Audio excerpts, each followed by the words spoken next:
Hello, everybody, and welcome. Today, I am joined by the one and only Keir Harvie. Keir, big fight coming up for yourself on April the 19th. Cage Warriors 187 over in Glasgow. First of all, talk to me about your camp and your training. How's it going? The camp's gone well, yeah. Just a lot of the same, to be honest, mate. I've kind of just sort of joked, rinse and repeat, rinse and repeat.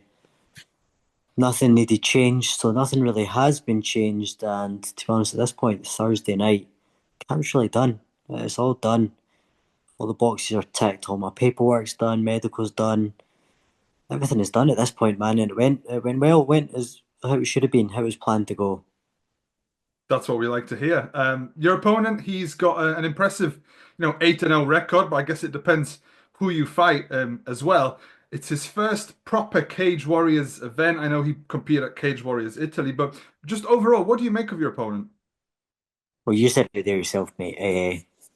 Your records don't tell the exact story. I myself could have built up to 8-0 if I just stayed fighting in Scotland or English shows and fights. But yeah, you're right. It is his first kind of step into European level, I would say. Stepping out of regional Greek level into European level. And so, yeah, I think the record won't matter too much. I'm a lot more experienced at European level, and I think that's going to show on the night.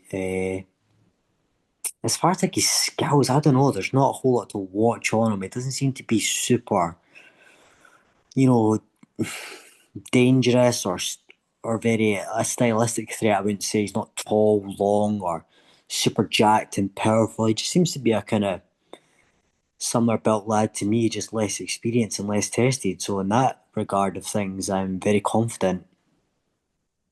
Obviously, you had back-to-back wins with Cage Warriors in 2024. Do you feel like you're starting to build some serious momentum now? I do, and I can feel that momentum behind me. Like I was even saying about the training camp, you feel it in the training camps too. I know if I do this for 8, 9 weeks, I win. I do it again, 8, 9 weeks, I win. So that's my biggest confidence right now. Not even really thinking. I know if I do this process and I do it all right, and I feel good doing it like I've done, and I feel now, then on the night I win. So I've no reason to believe otherwise for this fight. I was listening to you on a podcast when you were talking about when you started in the game, you didn't even know what UFC was. Would you be able just to open up a little bit about where it all started for you and how you became a professional MMA fighter?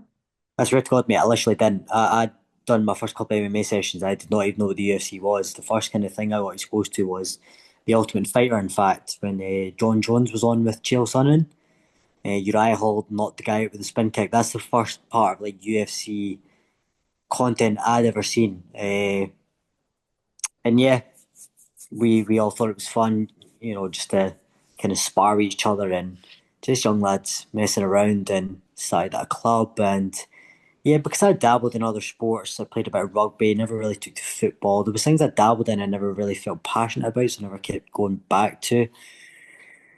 But I felt that with mixed martial arts, with MMA, and I was happy to get toward it, and even training with grown men at the time, just trying to make be stubborn, make it hard for them to submit me, and then as time goes on, you develop more skills and you get older. And yeah, once I started competing, I have literally not stopped. This September is going to be my 11th year of competition, flat out. I've never had more. Well, I've always fought at least once or twice a year during the lockdowns and everything. So, and I've always thinking about fighting. I've never been that far away from a fight, basically, for almost 11 years now. So, yeah. One of the things that I love that you said on the podcast, you said that you went over obviously to train, and the numbers as the years went by weathered down. So less and less obviously people came. You continued to come.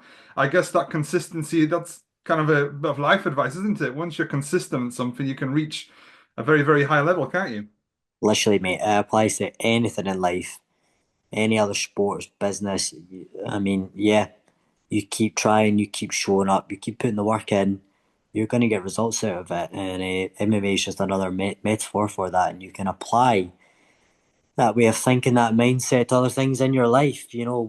When you reach a level in, like I said, MMA, or even the people that are wanting to get involved in MMA that are being good football players or blah blah blah. Once you've figured that pathway out once with something, typically it's easier to do it a second, third, fourth, fifth time with other things.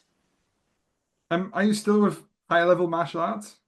Yes, sir. Of I, course.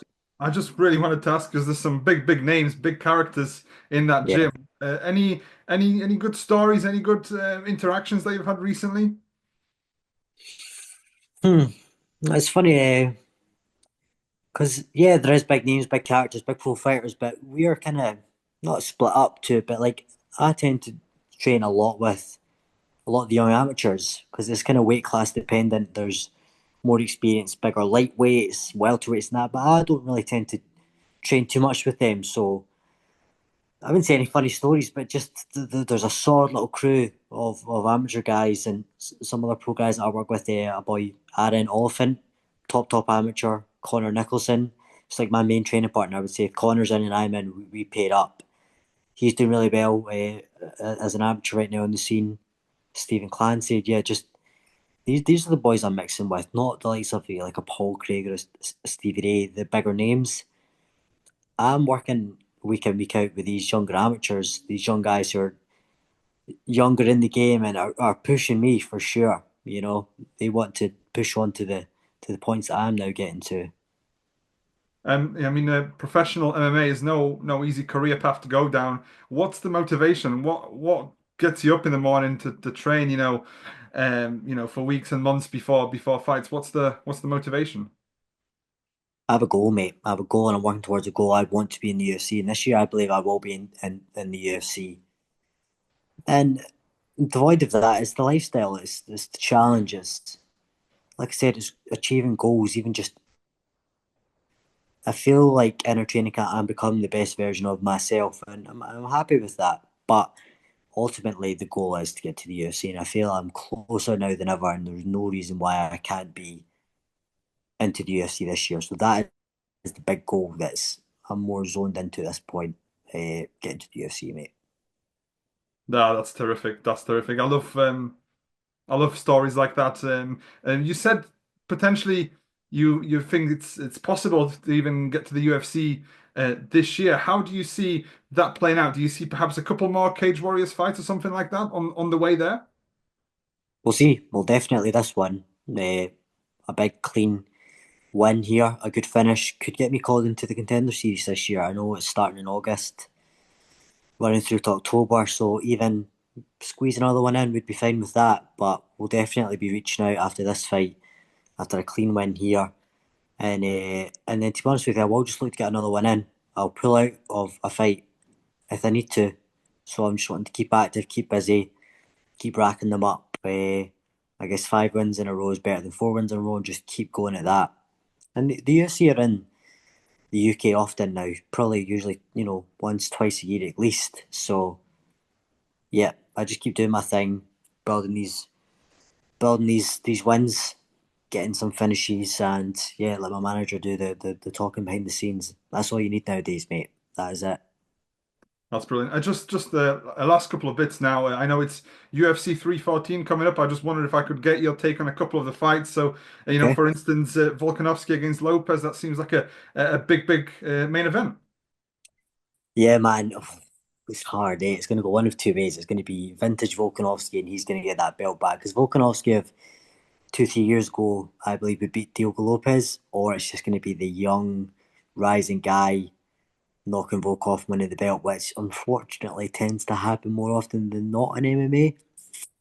But we'll see if Volkanovski can be the outlier to that. I would personally like to see Volkanovski win, but you wouldn't be surprised if Diego Lopez can maybe beat him or put him away. So we'll see. And obviously the co-main is Michael Chandler against Paddy Pimblett. Another really cracking fight. Honestly, mate, similar kind of story there. Chandler a bit older, a bit more weathered. A couple of years ago, I would have said Chandler kills Paddy. Now I'm not so sure. We'll see. Again, it's kind of who can implement their game. If Chandler can be hitting him hard and often, then yeah. But if Paddy can be clipping him or, God, wrap up even anywhere near a sub, he's dangerous on the ground. We'll see. I feel like my head's maybe telling me Paddy for that one, but we'll see.